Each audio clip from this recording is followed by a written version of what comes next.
Bem-vindo a mais um episódio da nossa série especial das profecias práticas.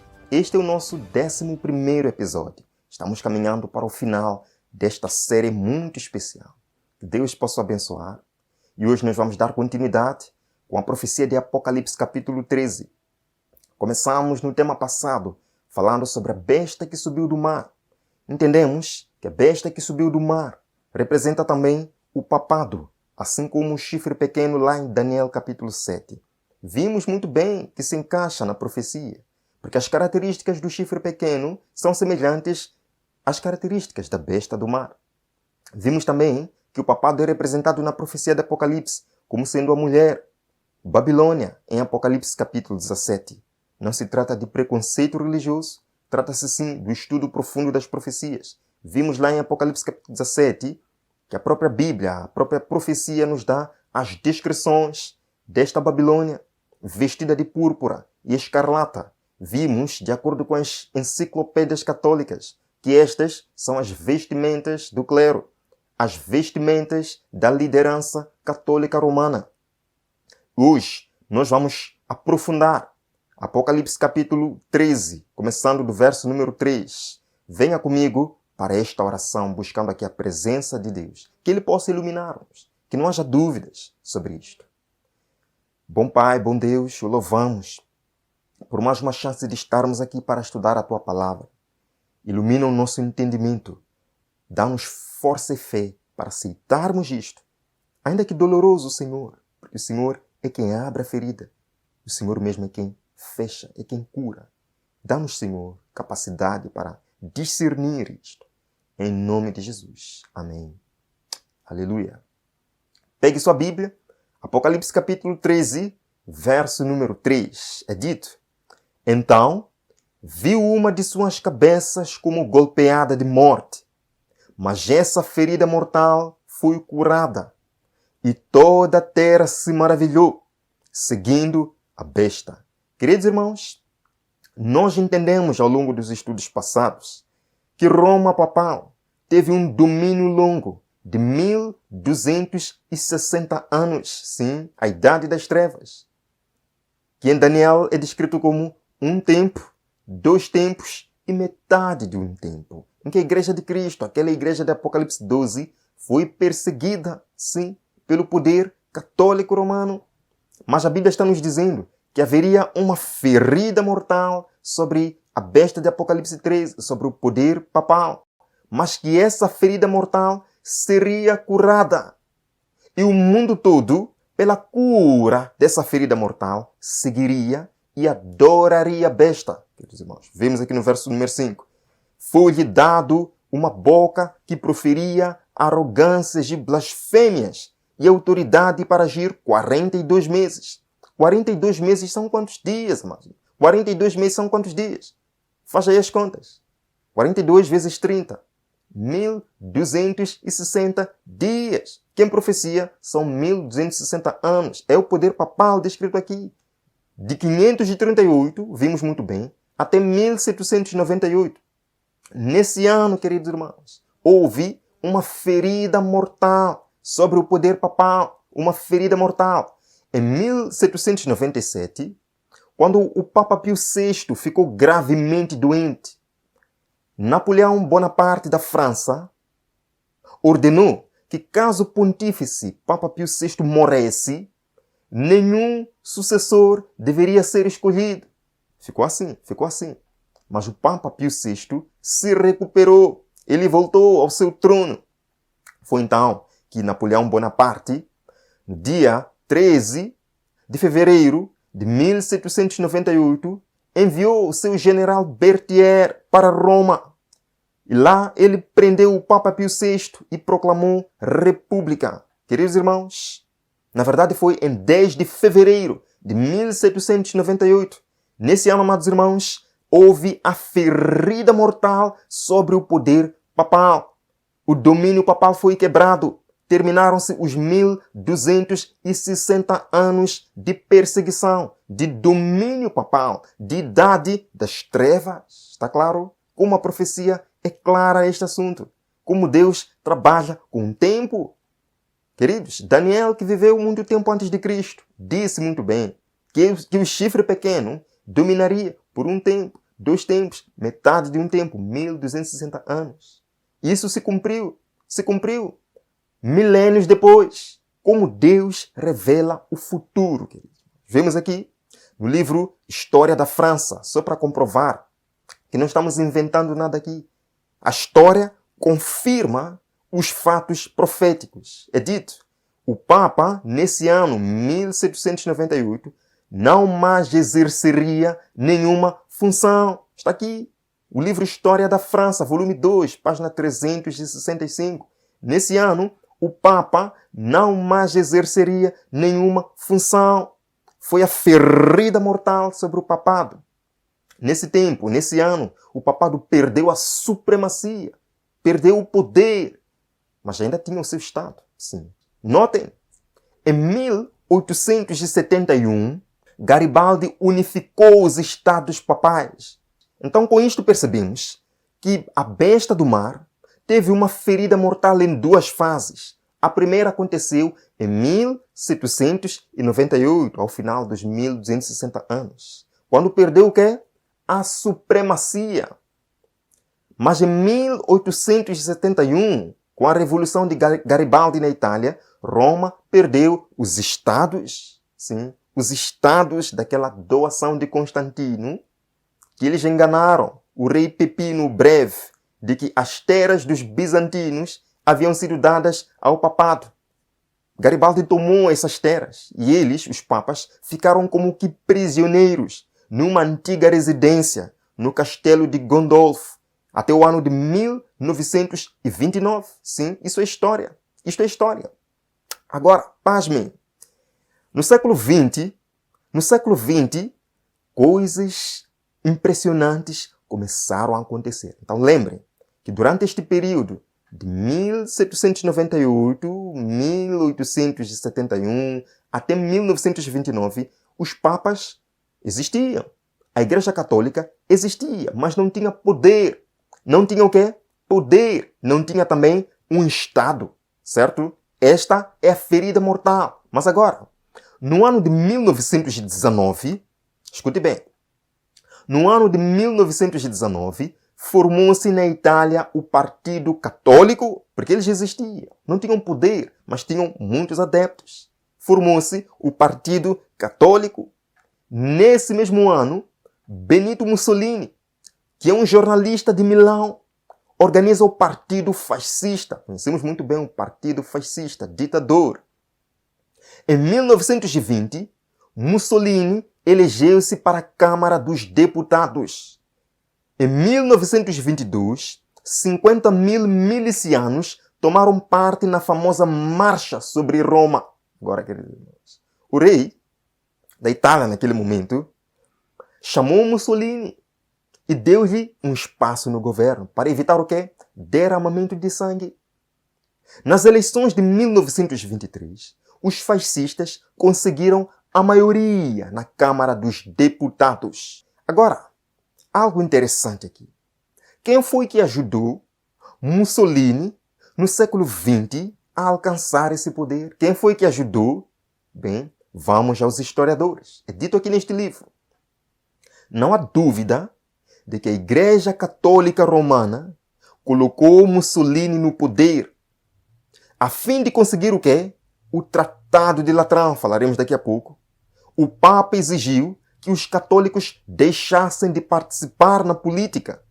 Muitos dos católicos eram socialistas, faziam ativa oposição a Mussolini e a seu partido fascista. Agora o Papa começou a fazer declarações públicas impressionantes sobre Mussolini, ajudando a encontrar o poder. O Papa, queridos irmãos, fez declarações fortes, dizendo: Mussolini é o homem enviado pela providência. Que os católicos não tinham outra escolha senão apoiar o ditador fascista. Queridos, sem esta ajuda, Mussolini não teria conseguido se eleger. E a história poderia ter sido muito diferente. Onde é que estaríamos hoje? Sem esta ajuda, Mussolini não teria conseguido se eleger.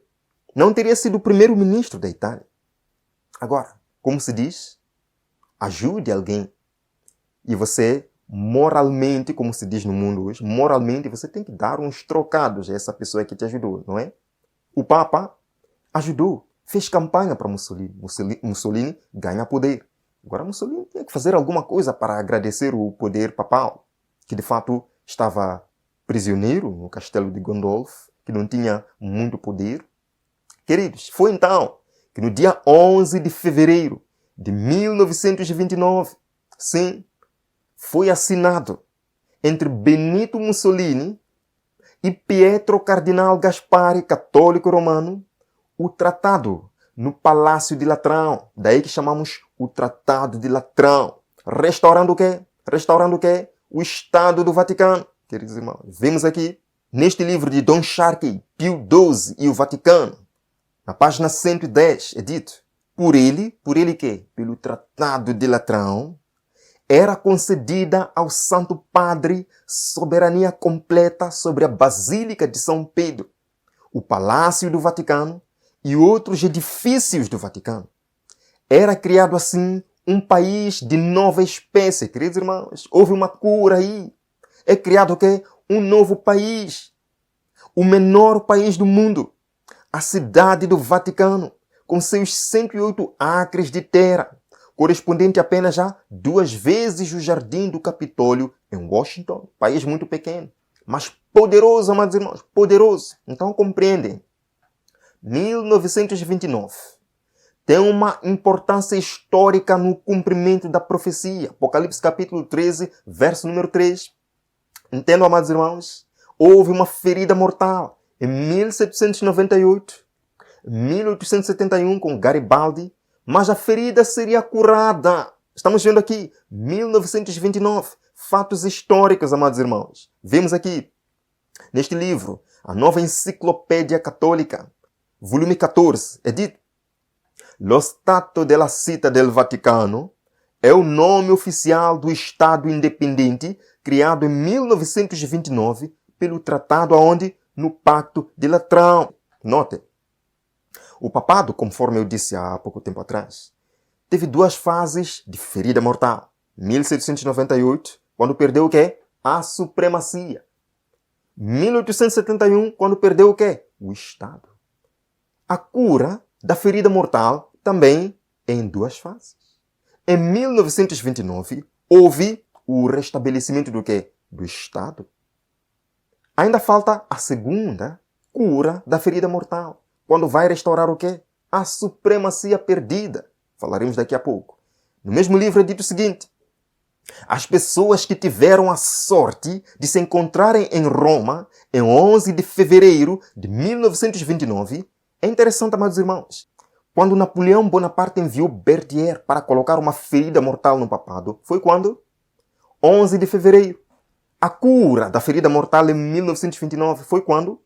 11 de fevereiro. Não é coincidência, amados. Não é coincidência. O poder papal, em outras palavras, queria dizer, nós nunca deixamos de existir. Não.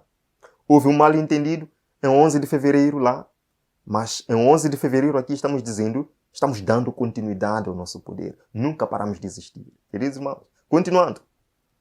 Toda a cidade de Roma parecia ter se encaminhado para a Basílica de São Pedro, no Vaticano.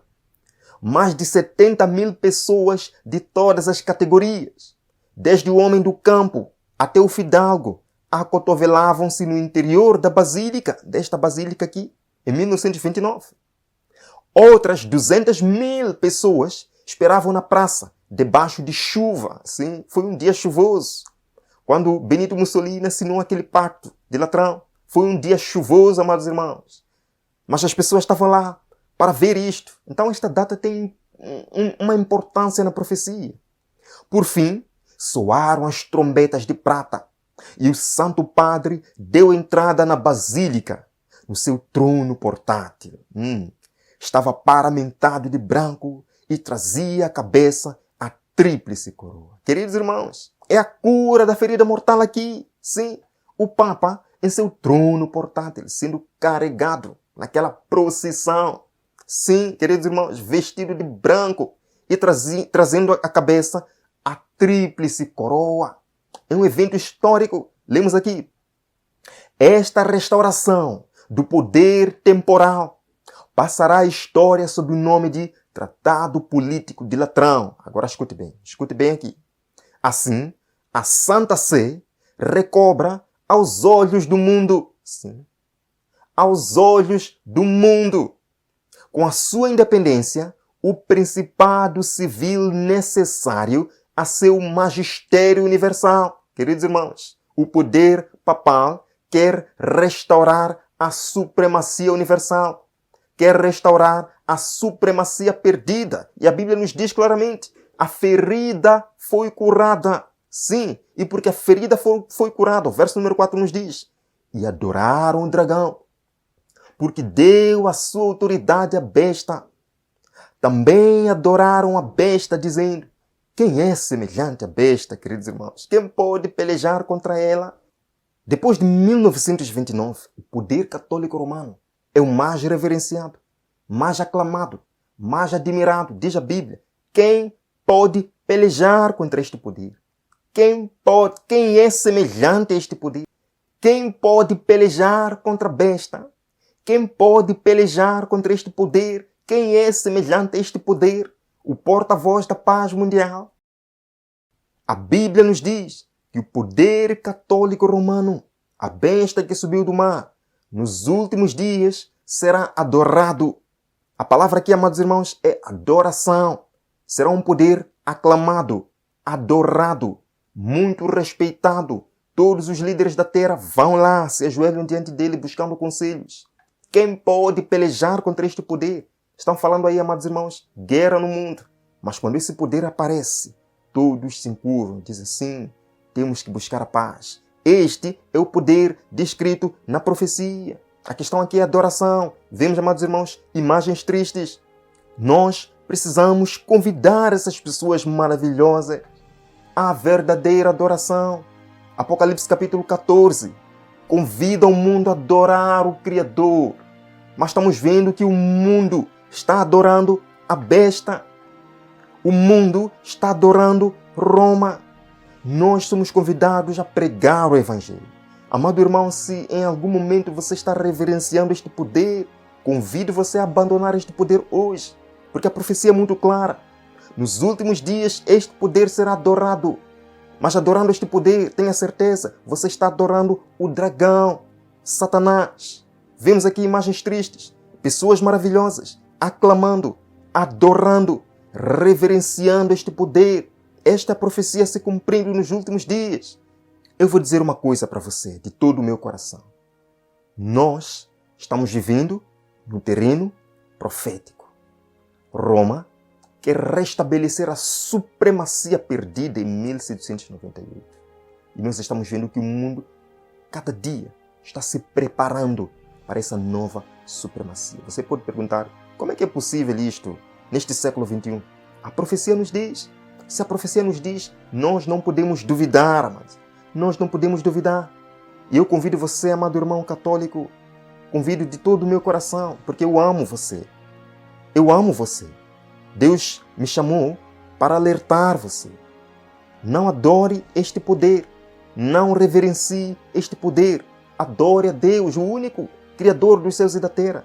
Nós estamos num conflito. Este conflito é adoração. Convido que você continue assistindo os próximos episódios.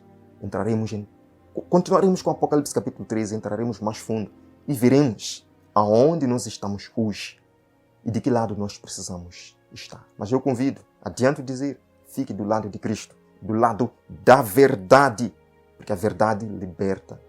Se é de sua vontade, venha comigo para esta oração. Obrigado, dono da verdade, porque a verdade liberta.